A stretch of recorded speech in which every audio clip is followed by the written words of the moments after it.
வணக்கம் விவசாய சொந்தங்களே. இன்றைய வீடியோ பதிவில் நமது நண்பர் வீட்டில் விளைந்த இந்த சிவப்பு பயத்தங்காய் பாருங்க நண்பர்களே. பார்க்கக்கூடிய காட்சி சிவப்பு பயத்தங்காய் நண்பர்களே.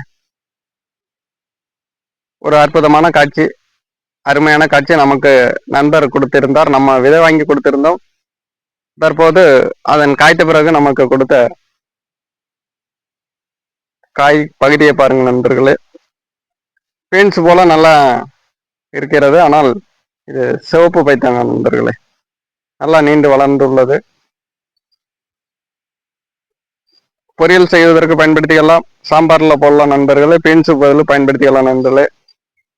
நன்றி விவசாய சொந்தங்களே. இந்த வீடியோ பதிவு பிடித்திருந்தால் நம்மளுடைய விவசாய கலைஞர் சேனலை சப்ஸ்கிரைப் செய்து கொள்ளுங்கள். முழு வீடியோ பதிவினை பாருங்கள். நன்றி விவசாய சொந்தங்களே.